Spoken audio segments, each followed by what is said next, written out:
What's up, guys? This is Joe Deckelmeyer with Screen Rant. We are here at San Diego Comic-Con 2023. I'm here with the Mattel team. We're going to be talking about the WWE line. Like, I'm a huge WWE fan, representing my tribal chief, Roman Reigns. I saw some of those figures on the other side. First of all, let's let you guys introduce yourselves. My name is Bill Miekina. I'm a designer on WWE. Steve Ozer, marketing on WWE. And Chris Down, Chief Design Officer for Mattel.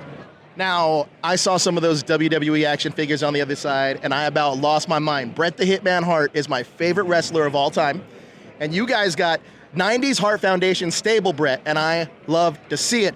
What went into that thought process of making our Monday Night War era of WWE action figures?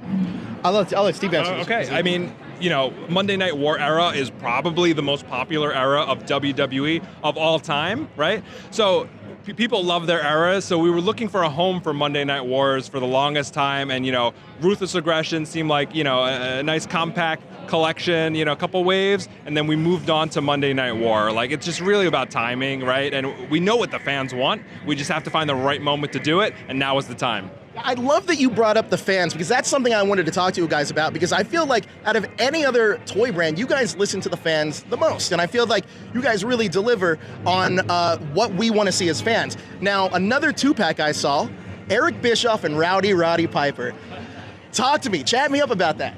It's actually the Eric Bischoff is separate from the Roddy Piper. The Eric Bischoff comes with a new Monday Nitro ring, which will be exclusive. Well, it'll be available on Mattel Creations and also Ringside Collectibles. So it's a nice online exclusive.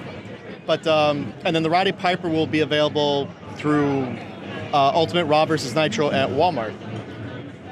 But it's you know, high level talent. You know, the Ultimate Execution allows you to do some really creative things like multiple expressions, multiple looks. We sort of have like the possibility to do like a pre-NWO Eric Bischoff with the white T-shirt underneath the jacket.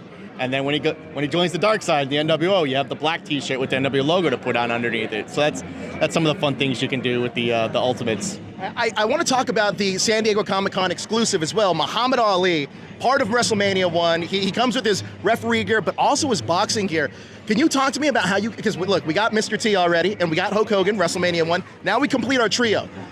Talk to me about what went into the process of getting Muhammad Ali's likeness and figure on board for a Mattel brand. Yeah, I mean, WWE are such fantastic partners with us, and there's such a rich history of pop culture crossover superstars with the company, right? So we, of course, have our wish lists of who we want to include in the line, and we work with these great partners who try to make this become a reality, right? And it just so happens that the stars all aligned for this year for it to be Muhammad Ali, and we couldn't be more proud. Like, what a get for the line, how prestigious for us, literally probably the most popular and well-known sports talent of all time. So we're really proud to include him in our line. I can put him with my Roddy Piper that I got and create that WrestleMania 2 boxing match, I feel like. Now, there's I also saw my guys, the Usos, Ringside Collectible exclusive. The box art looks phenomenal. It's just gorgeous to look at. And the likenesses are incredible. Talk to me about the process of getting the likenesses down to a T like that. We work with WWE. I work very close with them in terms of getting references. Like, I'll ask for, you know, like every time there's like a significant outfit change, I ask, and they give me like 360 views of the outfits, expressions, new tattoos, especially on someone like the Usos. Like, I know Jey Uso in the past year has gotten a lot of new ink work done.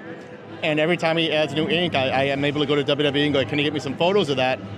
And, you know, they're able to provide me with the reference photos to make sure that we're not just doing some, not just a Samoan tribal pattern, but we're doing his Samoan tribal pattern, because we want to make sure that when you look at it, you're looking at like a miniature version of the Usos. Now, as a part of that brand, that's actually a great segue to this question. How hard is it, or how angry do you guys get when you see a new WWE superstar with a new tattoo and you're like, oh man, we have to make that now? I mean, it's opportunity, right? Like, you know, like the fans want every variation. So we're lucky to have, you know, fans and collectors and consumers who want every outfit, every tattoo variation. And it's like, okay, one little tattoo is missing. Okay, now it has that tattoo added. I'm buying that too. It's awesome. And we're the same way, you know, we just collect like crazy, and you know, Bill is on it. He noticed these things immediately and nails it when he puts them on action figures. Now let's talk about your Elite line, because I saw a Hulk Hogan box set that looks incredible. The Elite figures look amazing. I feel like these are beautiful figures that you can place right on your stand, and it fits with any kind of motif, especially if you're a hardcore WWE fan. So talk to me about the decision to make the Hulk Hogan 3-pack, because it's like we're going through his era. It's, next year will be the 40th anniversary of the birth of Hulkamania in WWE. Mania, baby. And it just seemed like, we should celebrate this. I mean, this is a big deal. This is basically why a lot of people got into wrestling by watching Hulk Hogan in WWE back in the day. I mean, that was one of the reasons he's one of the first wrestlers I heard of, and I was, my fandom started. And then, once you're familiar with him, and then you find out all these other amazing wrestlers and performers, it's like, wow, this is, I mean, I didn't know it'd be my job 40 years later because of it, but, I'm thankful that it is. So yeah, we wanted to, pay tribute to that. And also, like, he's a big name that's gone through some very, very significant stages with very significant visuals. So to be able to do like a box set that sort of captures all three of those stages in unique outfits that we haven't done before either. So, every time you think you've done like every version of someone, you're always like finding, like, oh wait, I don't, we've done something similar to that, but this is actually, new, different type designs, and the silver sunglasses instead of, just like regular black or white. It's like, this is like a whole new significant new visual. Like, okay, yeah, this works. When you guys are designing your Hulk Hogan action figures, does anybody do Hulk Hogan impressions as...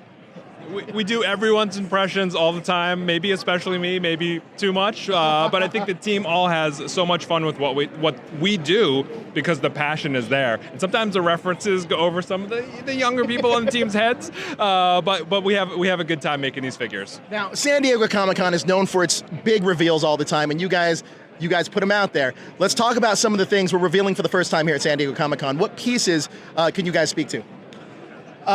There's some new things that'll be revealed tomorrow that are pretty impressive. Stuff that came out today, like I think Elite 105, some of the figures in there turned out really good. The new Braun Strowman, I think, there's a lot of new tooling to sort of make, to account for when he returned to WWE, like he was noticeably leaner. Yes. And he was cut, and like he was wearing like some very distinctive red skinny jeans. It's like when I first saw that, I'm like, man, we've done quite a few Braun Strowman, but it's like if I have all this previous Braun Strowmans, okay, this one's neat. Like, this is new. Like, I need this one now, too.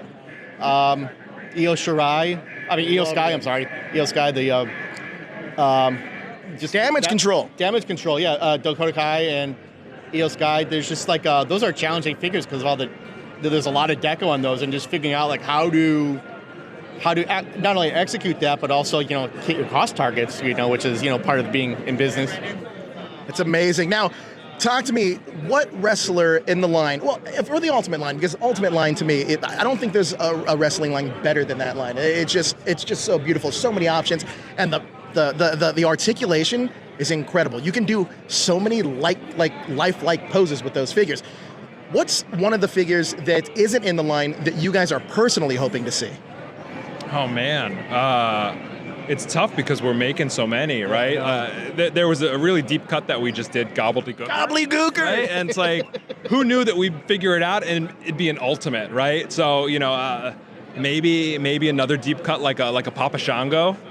Yes. Yeah. Papa Shango. What about you? It's going to be tough because, like, the one I wanted was one I was able to do, which was Terry Funk in the Coliseum collection. It's like I knew that I would want. There's also one more that I think we might get to eventually, but I might have to give my answer to that one tomorrow. Deal. I'm going to be waiting that answer tomorrow. Now, I personally, like I said, I love all of the accessories and soft goods these figures come with, and it seems really well thought out the way that you kind of put the accessories along with the stuff that we see. What goes into deciding whether we're going to get soft goods with figures opposed to like the harder plastic that we see on some of the other figures? For me, I look at it, it's like, what's the best way to execute this? If it's like it's just something that has like a smooth surface that you can pose like a t-shirt, Sure. or like Gunther's jacket. Yeah. Like that's the surface that is smooth. There's not a lot of surface detail. It's something that you can execute in a soft good. That's when soft goods. If you have something like Edge jacket with a lot of surface Bret Hart's detail. jacket. Bret Hart's jacket. Trying to think some of the stuff we showed today that has the mold. Jerry the King Lawler's jacket. that figure looks we so could have good. done that in soft goods, but like all the like the fringe and the other stuff, like it would have been out of scale. It would have looked off. I think there's some people that'll think it's better because it's soft goods, but like I can guarantee you it would have looked worse in soft goods. So in that instance, you want to make sure that you're doing it in a molded plastic where you can get all that detail that'll be lost if it's because fabric just doesn't scale as accurately. And even working for Mattel, who is like the best soft goods toy manufacturer in the world, obviously, like there's just limits to the material that you just can't overcome. Look, the detail that you guys put into even like your place, that's like the ring. Like the planks on the board that some people may never see in my collection, but I know it's there, is incredible. Talk to me about the detail that you guys put into some of these figures that some people may never even know. Okay, yeah, I mean that was so for the ring, that was a detail that I wanted to include because when they were building that ring, I wanted to sort of actually like imitate how the ring is actually built. We could have done it probably simpler, with just like a flat surface, and it would have been fun because when you wrap the cloth around it, no one's going to see it. But when the way that ring is built is how, like I've been at shows where they're building the ring because I'm backstage doing other work as my job designing the toys, and you watch them build the ring. It's kind of fascinating to see like how they like lock all the girdering into place, like the steel sides, the supports. They bring out the beams and they build the ring mat, and then they wrap the bottom, and then they hang the ring mats and the turnbuckles, and it's like watching them like build it. It's almost like building a set. Like that could actually be kind of like a fun play feature if we ever do the ring again, to actually build it exactly like how it is, as I'm watching as it's being assembled in front of me. And when we did that crowdfund ring, the ultimate new generation ring, I was able to accomplish that. And it was very satisfying, if I'm being honest. I feel like you just gave yourself an audition to be a part of WWE's ring crew by breaking down the exact way that the rings are built. Now, Chris, I want to get to you for a second because this is also, here at Mattel, you guys are celebrating the 30th anniversary of a lot of properties, one of them being Jurassic Park. Talk to me about that Steven Spielberg 3 3/4-inch figure. Yeah, totally. I mean, it's 30th anniversary, as you said. It's really, there are a couple of interesting things about it. First of all, it's a behind-the-scenes scene for Jurassic Park, as if you were the filmmaker, except the filmmaker is included as well. So Steven Spielberg, for the first time ever, as an action figure, is included. And you mentioned something earlier. You were asking about like packaging and kind of complimenting WWE, which, by the way, every team does incredible packaging. Packaging is part of the story, especially when you come to a place like Comic-Con, because you get into it, and sometimes you don't even display the toy outside of the package. The package for this Jurassic Park 30th anniversary set is actually the clapperboard that they use in film. Let's set that scene to go, and then flip it around and pull out. If you're going to pull it out to play or pull it out to display, it works either way. It's awesome. It's a lot of rhyming. But it is a really cool set, and it is 30th anniversary, by the way, not just in action figures, but we're also celebrating it on the die-cast side. Hot Wheels has a die-cast 1/64th as well, with Dr. Ian sitting there hanging out the back. We're celebrating. You can hear the music. I mean, it's the background music for this whole interview. Sexiest man alive, Jeff Goldblum. That is amazing. That is incredible. Look, if you guys want to know more, head over to ScreenRant.com. We have all of the Mattel exclusives over there, and also there's pre-orders going up. Is it the 21st tomorrow? Yeah, it's going to be Mattel Creations Friday the 21st. Friday the 21st, 9 a.m. Pacific time, 12 p.m. Eastern time. You can get all our Comic-Con items, including Muhammad Ali, Steven Spielberg, and more. Go to ScreenRant.com to check that out and get these Mattel exclusives. I need every single one of them. Thanks for watching, guys. We'll see you soon.